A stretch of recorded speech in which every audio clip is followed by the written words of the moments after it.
Dans cette vidéo, vous verrez comment ajouter des localisations pour des publications en série dans Acquisition WordShare. Vous pouvez utiliser cette chaîne de travail pour ajouter des localisations pour des volumes complets ou pour ajouter des numéros anciens que vous avez peut-être reçus.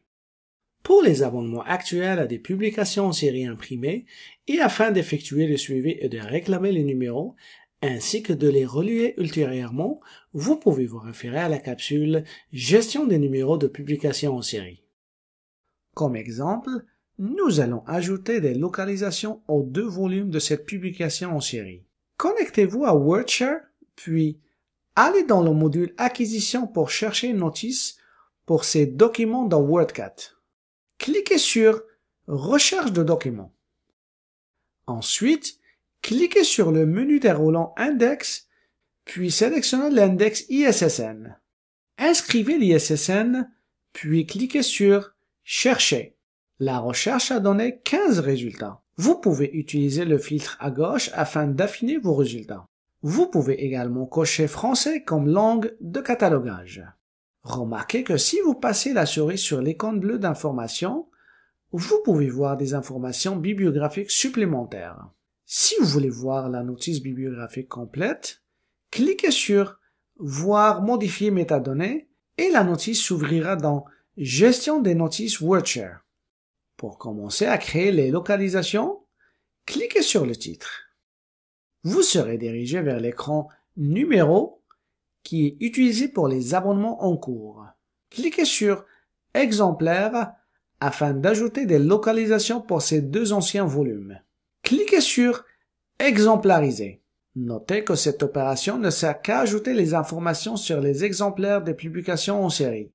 Elle ne doit pas être utilisée pour ajouter une monographie simple ou en plusieurs parties. Vous serez donc dirigé vers un nouvel écran exemplarisé dans lequel vous pouvez créer une localisation pour ces documents. Choisissez votre succursale. Sélectionnez ensuite l'emplacement sur les rayons.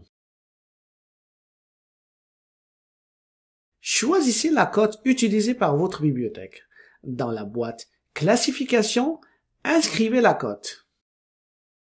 En ce qui concerne l'état de réception, sélectionnez « N'est pas reçu actuellement ». Finalement, cliquez sur « Exemplariser ».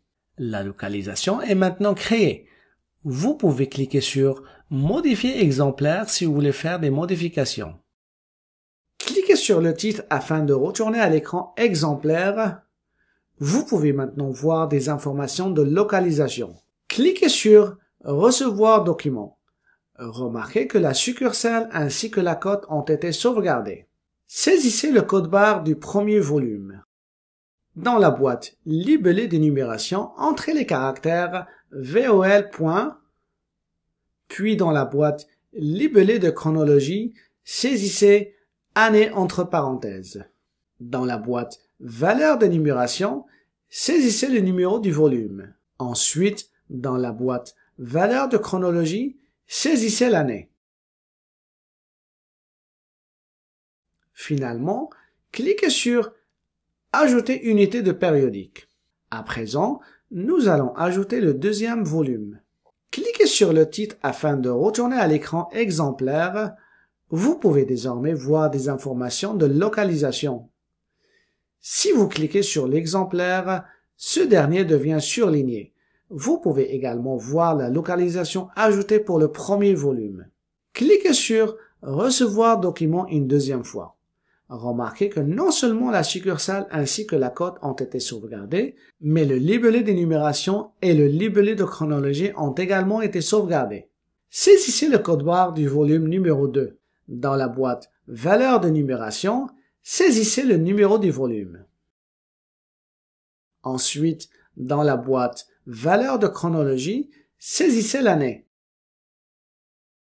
Cliquez sur Ajouter unité de périodique. Cliquez encore une fois sur le titre afin de retourner à l'écran Exemplaire. Vous pouvez maintenant voir les deux volumes. Nous allons maintenant modifier les mentions de fond de ces périodiques pour que les utilisateurs de WordCat Discovery ou le préambule bibliothèque voient exactement les fonds de la bibliothèque. Cliquez sur l'onglet Chercher dans l'historique de recherche à gauche. Remarquez que la notice contient la mention « Détenue par ma bibliothèque ». Si vous avez un rôle de catalogage, vous pouvez cliquer sur « Voir modifier métadonnées » pour accéder à la notice bibliographique complète. Faites défiler votre écran vers le bas. Remarquez que la notice de fond local a été ajoutée pour la publication en série. Cliquez sur le crayon dans la colonne Action si vous voulez la voir ou l'éditer en Mark 21. Remarquez les informations ajoutées en ce qui concerne les emplacements et la cote dans la zone 852. Vous pouvez aussi voir les libellés dans la zone 853. Les deux volumes sont chacun dans une zone 863 et les codes barres sont chacun dans une zone 876. Pour éditer la mention de fond de la notice bibliographique, cliquez sur le lien de la notice bibliographique associée.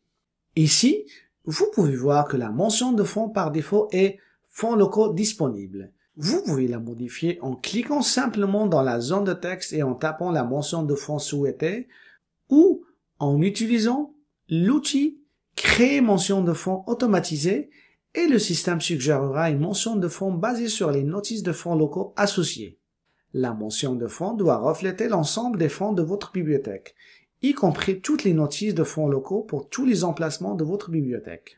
Pour ajouter ou supprimer des fonds, cliquez sur « Créer mention de fond automatisée » afin de mettre à jour la mention de fond. Remarquez que la description du service de mention de fond indique « Volume 14 2018-Volume 15 2019 ». Cette dernière remplacera « Fonds locaux disponibles ». Cliquez sur « Utiliser le service de mention de fond ». Cliquez ensuite sur « Enregistrer » et le système répond par le message suivant « Les données de mention de fond de la NFL ont été mises à jour ». Ensuite, pour voir ceci dans WordCat Discovery, cliquez sur le menu déroulant Notice et sélectionnez « Voir dans WordCat Discovery ».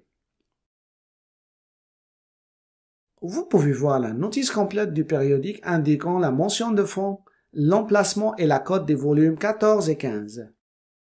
Consultez le site Aide et documentation d'OCLC à l'adresse suivante pour de la documentation, des formations, ainsi que les coordonnées du service d'assistance technique OCLC de votre région. Merci pour votre attention.